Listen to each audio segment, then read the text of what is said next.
Welcome back to the neighborhood, boys and girls. Our first guest of tonight is Shannon Oberman. Nice to meet you. Welcome to the neighborhood. Shannon is with Remax Preferred. I am. And you've had a nice long journey in the real estate business, but Yes. we talk always a little bit of the pre-real estate stuff before we get into too deep real estate. So how did you wind up in the real estate business where you are? So I was in healthcare for like 27 years and did everything but the clinical stuff. Like, Total opposite of real Yes. estate. Sure, Yes. sure.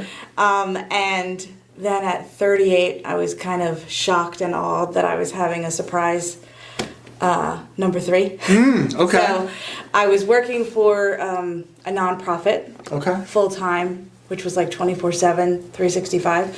So I figured by the time he was like 3 or 4, I needed to find something because I had a 13-year-old, a 9-year-old, and a 3-year-old at the time. So I needed to find something that could Sure. fit my work schedule around their play schedule. Healthcare's not it. No, not at all. Not Everybody's always sick. So For sure. So yeah, that was the reason I went to school, and it was kind of on the down low. Like I couldn't tell anybody. Only my husband and my kids knew I was even going to class. Really? So yeah, it was Wednesday nights for 16 weeks, and it was the only night we had free in our whole family. Okay. So it was a good 16 weeks. How did that become the choice? Like, did you have other people that were in the business, or did you know something, or was it just like, hey, I think this will fit? So I knew people Okay. in real estate, and I didn't really think about who I would end up with at the time when I started, because I only wanted to do it part-time, because Right. I was so busy with the kids, and we were an athletics department at a private school, so we were very busy with all the different activities. We had at one point 13 basketball teams running Okay. in a season. So I wanted to do it part-time, but it's not even a job. It literally, I did it part-time for almost a year, and I decided in December, I was like, I just have to do this full-time because it's not a job. Right. It's serving people. So Sure. That's Now, what was the moment like where it dropped and you were like, okay, I got to do this full time? Was it, I'm just so overwhelmed, or was it a No. financial thing? It doesn't take a lot from, I mean, I always have 17 windows in my head going at the same time. I like So I feel like I'm 50 with ADHD that was never diagnosed. I So like that. it was more my work environment decided for me. Okay. That I wasn't, it was very flexible in the beginning, and then they needed more from me than I really wanted to give, because I just fell in love with real estate. I fell Okay. in love with making new friends every day. It wasn't a job. It was, Right.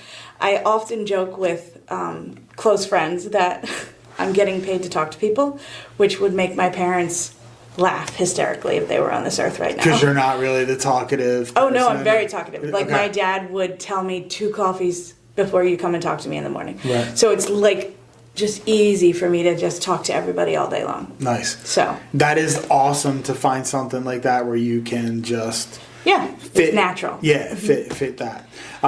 So how many different companies have you been with? Because it's pretty... One. Really, only one. Yeah, Awesome. so when I did interview a couple, Okay. because like I said in the beginning, I wanted to do part-time. Mm-hmm. And where I live in Salem County, there's a lot of small hometown Sure. companies, and they thought I would fit well there Mm-hmm. because my network is pretty strong there. Mm-hmm.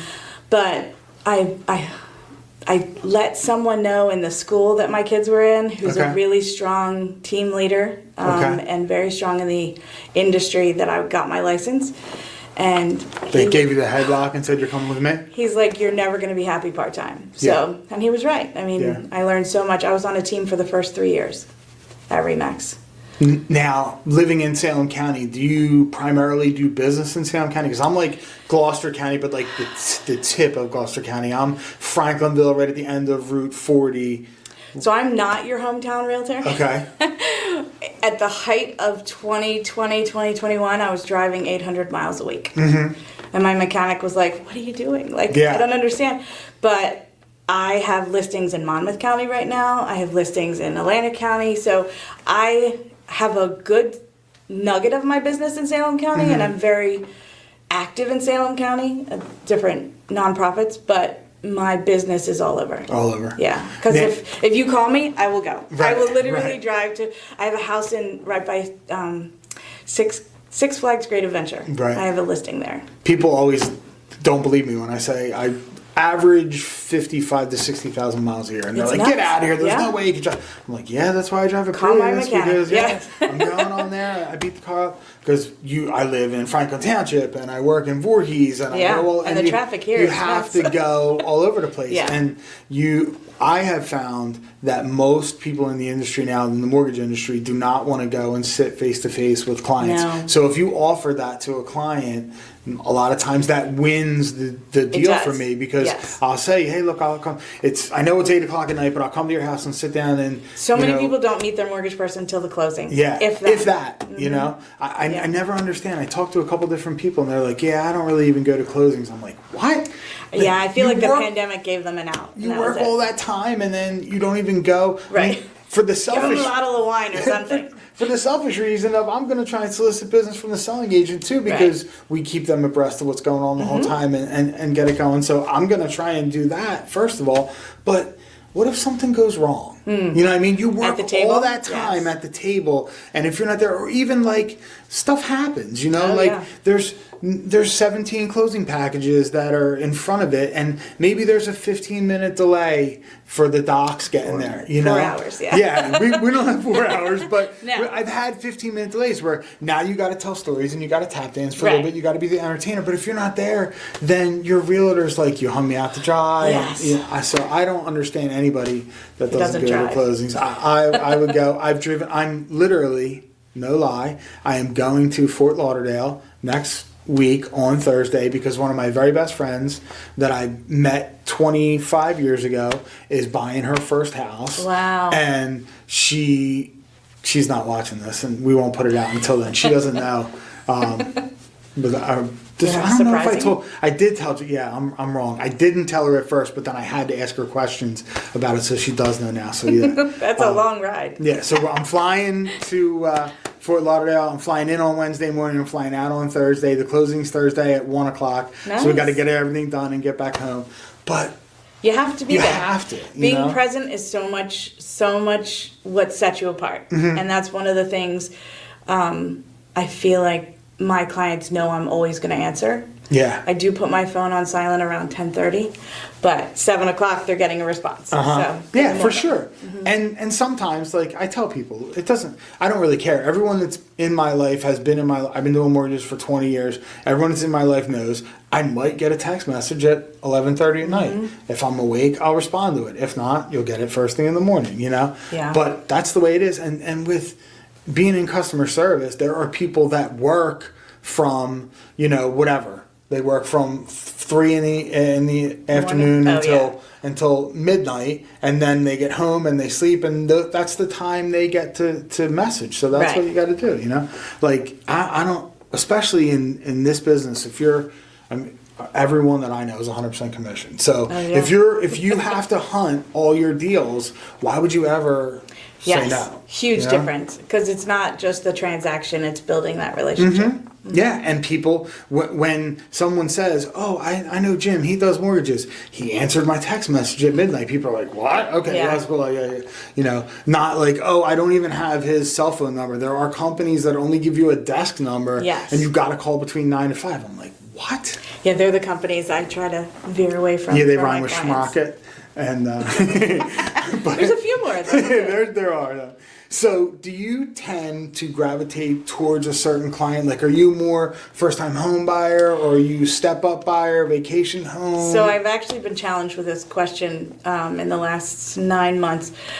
I was always a buyer's agent on the team that I was on, and the team left Remax in 2019. Okay. And when I was on my own, I became more of a listing agent, which kind of worked as a mom. Mm-hmm. Being everywhere, I could segment my time and have appointments set for tennis matches and soccer matches and stuff. Right. But I would say my niche client is more of a downsizer. Okay. I do love working with first-time home buyers, but I've done more listings in the last 3 years. Okay. So first-time home buyers, I have a bunch of them right now, actually, the whole ride here. I was on the phone with the lender who had like 4 of them. and educating them and not getting them in over their head in this market has really set me apart, I feel like. It's super tough, you know? Yeah. Because...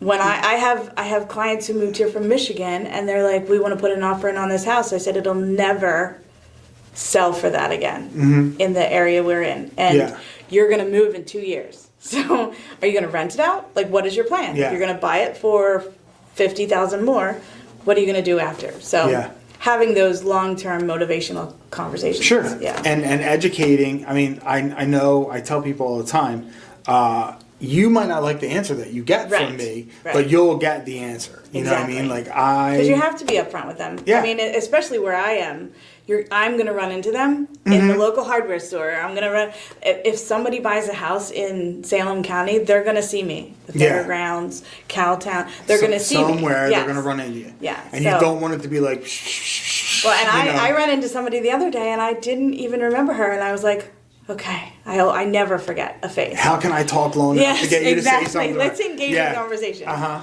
But you're always going to run into somebody. So if you feel like you're not doing the right thing, it's not. I always follow my gut. Yeah. So. And I'm a big person, you know, spiritual reciprocity, karma, whatever you want to call it. Like, my peace and serenity and my sleep at night is not worth any transaction. Not at all. I won't, like, back when 2004, 2005, 2006, when they were doing those crazy coffee cozy arm loans, I just never did them. I just didn't. Yeah. I did like 3 in my whole entire career, and all 3 of them, the people were like, I'm getting this loan. I know what it is. If you don't give it to me, I'm getting it from somebody else. And I was like, okay, fine.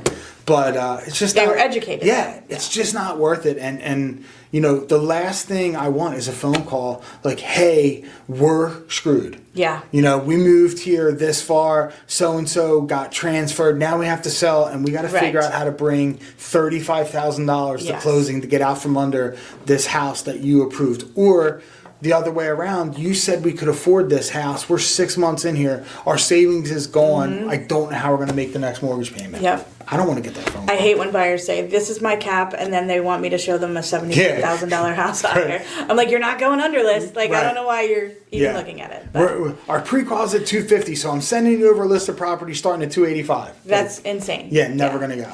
But that's education right there again, is that they don't know that we're not, I mean, the national news says we're heading more into the buyer's side of it. And I started in 2016 in a buyer's market. And it was upside down. Like it was totally, you could buy a house in Pennsville for $30,000 and move in. Yeah. Like you didn't have to do any work to it.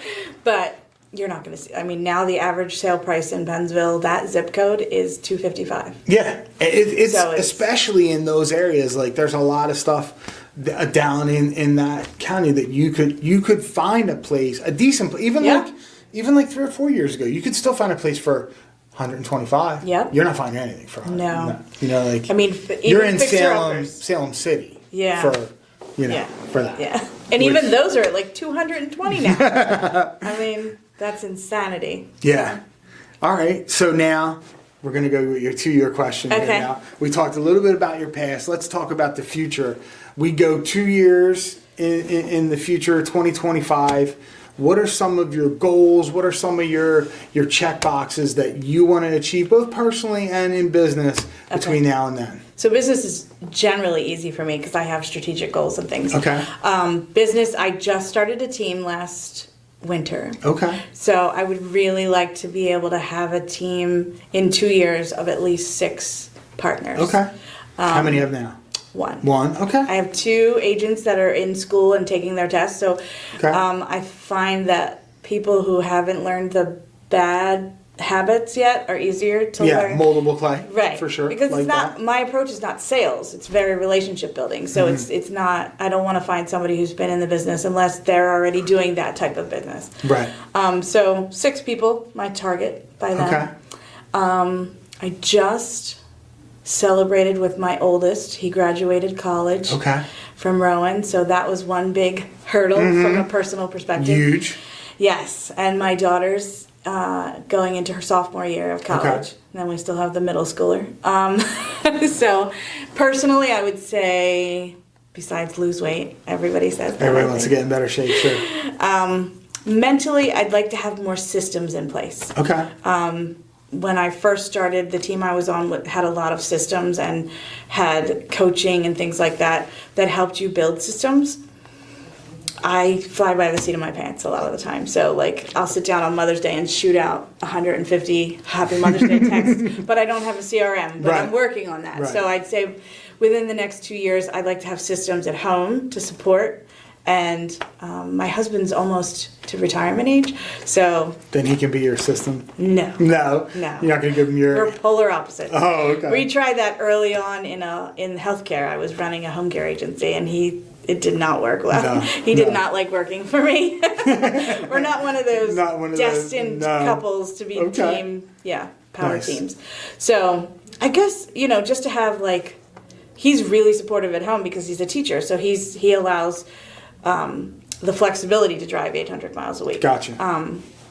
So like these 2 listings up in Monmouth County, I'm up and down 295 because I know he's going to be home shortly after the youngest. Right. So 2 years, I hope to have better systems. Okay. And social media is a really big thing for almost every agent. What types of platforms do you use for social media? Are you Facebook, LinkedIn? Do you dabble in Instagram? Any TikTok? Dabble's stuff? A good word. Okay. I am pretty strong presence on Facebook and LinkedIn because of my work history. Mm-hmm. LinkedIn was pretty easy to flip over. When I started, I was a marketing coordinator for a financial advisor. That was the other part-time job I was doing, or full-time, I guess. And I had automated a lot of his social media, so I found real estate-based automated systems that helped me build my own social media without me having to post every week. Okay. So I've gotten referrals because they're not all my latest sales. Like, I don't just stand in front of the RE/MAX sign and say, oh, we're sold today. So a lot of it is more home improvements, how to get your house ready to sell. And then there's personal stuff too. So Facebook, I'm very active in. Instagram, I'm starting. I've been in this video challenge 3 times now with a woman out of Virginia. She just came up to do a local training, and Reels is what her challenge is for me. So I'm really good at doing Reels with the camera facing out, like houses I show and things like that. So I'm trying to get comfortable with the social media with the camera pointing in. It's really difficult. I did radio for years, so and I've always said it was easy. It was really great. There was no problems. But we would do promotional videos and stuff, and I'm like, man, I don't like to watch myself. I don't really like how my voice sounds, but I don't really care about that. But my face, I'm like, God. So, but now I'm just like, whatever. I always say I have a voice for radio, not a face for TV. Yeah. But she says, and this is what she says to me almost on a daily basis, they're going to eventually meet you anyway. Yeah. And when they do meet you, they'll be able to connect it. So. Yeah, and also I believe that like the artificial perfect look has a place, right? But most people don't want that. Yeah, my headshot. That's it. Most people don't. Most people don't want the fashion model to be their realtor. Most people want a real person. Like, that's always been my step in, is being real and being vulnerable and being exactly who I am and whatever it is, and a little bit cavemanish and kind of whatever, So that's what people want to see. They don't want to see like every person that they deal with be a fashion model. If I'm selling shirts and ties, then yeah, sure, whatever, but I'm not, so. Well, and a couple of the new listings I have are closer to $1 million, and I'm like, do I have to dress differently than Cowtown? Like, you have to wear designer cowboy boots for those ones. But people who come to those listings are dressed no different either. So, I think it's how you approach it. And I realize that I'm going to have to be genuinely me. So. Yeah, and people can tell. Right. If you're not genuine, you come off as fake, and it just never works anyway. So it's just better to be me. And they're not the people I want to work with anyway. Yeah. Your people will be your people. Right. You'll attract your people, and if not, they're not your people anyway. So finding your tribe. For sure, exactly. Okay, so your last personal question. You can interview any person throughout history, alive or dead, can be any person that you read about, someone that you knew, whatever. You get 30 minutes to interview them. Who would the person be, and what would one of the questions be that you would ask them? I would interview Corrie ten Boom. She was a Holocaust survivor, and Okay. my sister is named after her. Okay. So my mom, when my mom had each of us, we're 4 years apart, my name was very uninspired, and my Right. sister's was inspired by this author Okay. who survived the Holocaust, and it's always been a very topic of interest for Sure, me. My husband's sure. a history teacher. Okay. So I think if I could sit down with Corrie ten Boom, I would ask her a million questions. Yeah. Like, how do you survive? Like, That would be- like there's so many things to ask her. Yeah. But the fact that my sister's named it was inspired by her, I think it's always been an interest for me. That would be awesome. That is one Yeah. of the deeper responses I know. that we've gotten. to And that that I question. wasn't That's prepared. awesome. Yeah. I didn't hear that one before. I did switch it up. Woo! Shannon, thank you very much. Thank you. We'll be right back with the next guest in Mr. Mortgage's Neighborhood.